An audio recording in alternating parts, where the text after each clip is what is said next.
வணக்கம் மக்களே, நான் உங்கள் சிக்ஸ் ஃபேஸ்.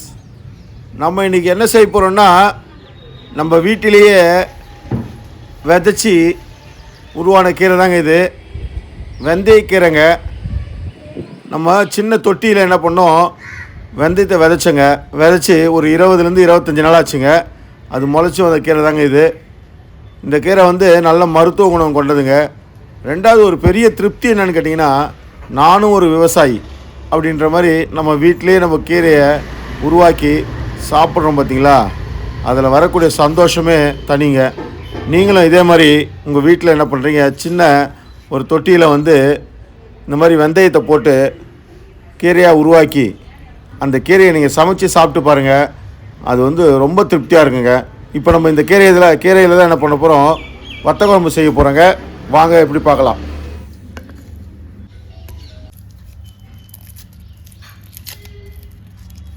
பூண்டு பாருங்கள், அப்படியே பக்குவமாக உரிச்சு எடுத்துக்கலாங்க.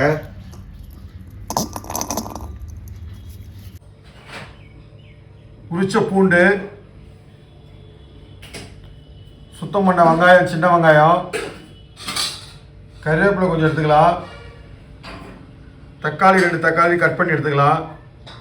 இதாங்க இப்போ நம்ம குழம்புக்கு தேவையான பொருள் எடுத்துக்கிறேங்க. புளி நல்லா தண்ணியில் போட்டு ஊற வச்சு ஒரு 2-3 முறை கரைச்சி எடுத்துக்கலாங்க. கரைச்சி அப்படியே வெடிக்கட்டிக்கலாங்க.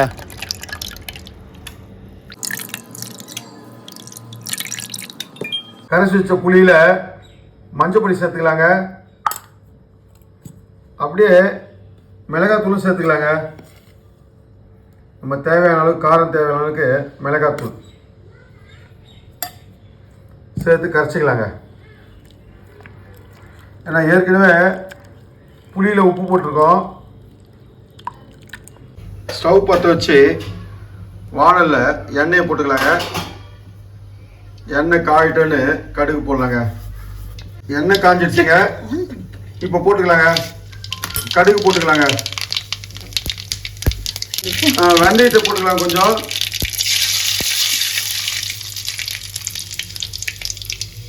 போட்டு கடுகு பொரிஞ்ச உடனே பூண்டை போட்டுக்கலாங்க.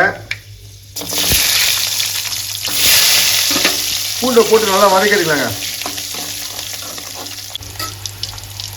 பூண்டு நல்லா வதங்கிடுச்சு. இப்போ சின்ன வெங்காயத்தை சேர்த்துக்கலாங்க.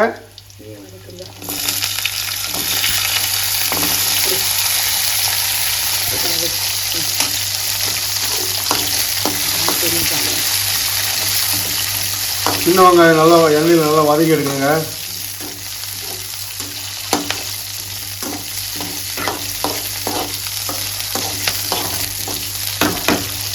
இப்போ கறிவேப்பிலை சேர்த்துக்கலாங்க.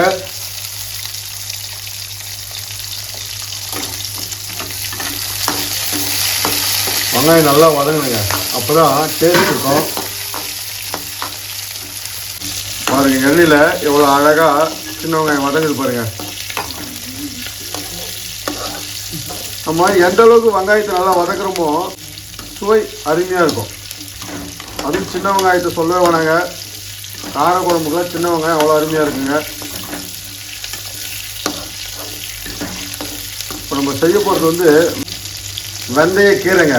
வெந்தயக்கீரையை வச்சு தான் காரக்குழம்பு பண்ண போகிறோங்க. பாருங்கள், வெங்காயம் நல்லா வதங்கிடுச்சு. இந்த நேரத்தில் நம்ம தக்காளி சேர்த்துக்கலாம். கட் பண்ணி வச்சுருந்தோம்ல தக்காளி, அது எல்லாத்தையும் சேர்த்து நல்லா வதக்கி எடுக்கலாங்க.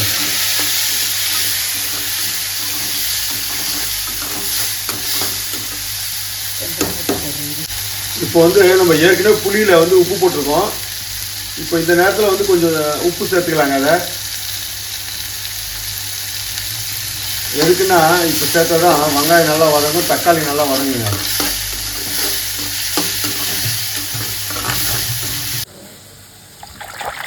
பாருங்க, நம்ம வீட்டு தோட்டத்துலேருந்து பறிச்ச கீரைங்க இது. இருந்தாலும் நல்லா தண்ணியில் நல்லா அலசி எடுக்குங்க.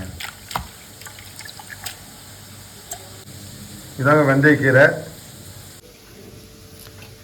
பாருங்கள், கீரையை சின்ன சின்னதாக கட் பண்ணிக்கலாங்க.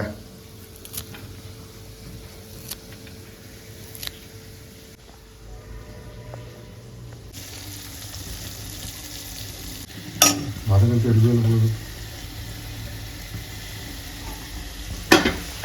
கீரையை சேர்த்து நல்லா வதக்கிடலாங்க.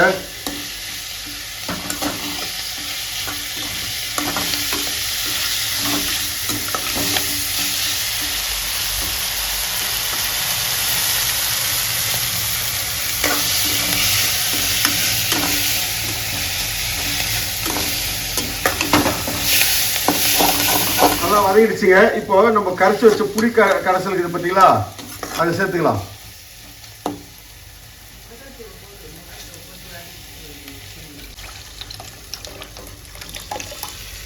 அவ்வளோதாங்க.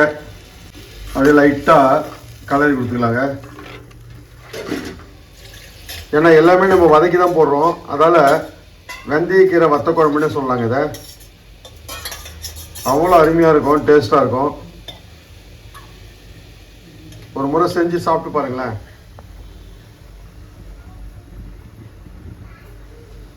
பாருங்க, கொதி வரப்போகுது. அப்படியே நல்லா கொதிக்கணுங்க குழம்பு. கொதிச்சு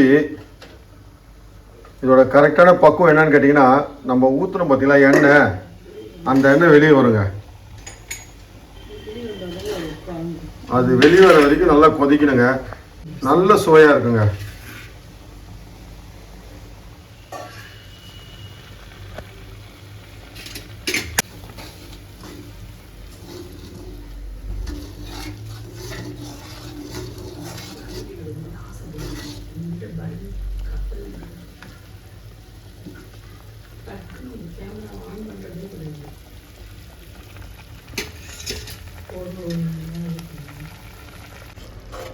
பாருங்க, அப்படியே குழம்பு சுண்டி வந்துக்கிட்டு இருக்கு. இன்னும் கொஞ்ச நேரம் கொதிச்சா போதுங்க, நம்ம வத்த குழம்பு ரெடி.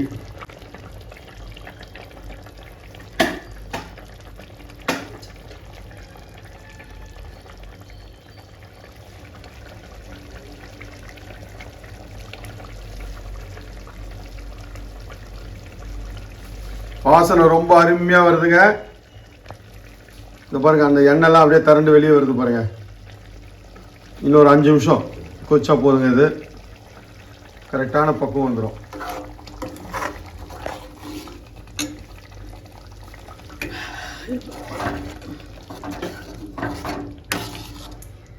பாருங்க, சின்ன வெங்காயம் பூண்டு கீரை போட்டு காரக்குழம்பு எவ்வளோ அருமையாக இருக்கு பாருங்க பார்க்கறதுக்கு.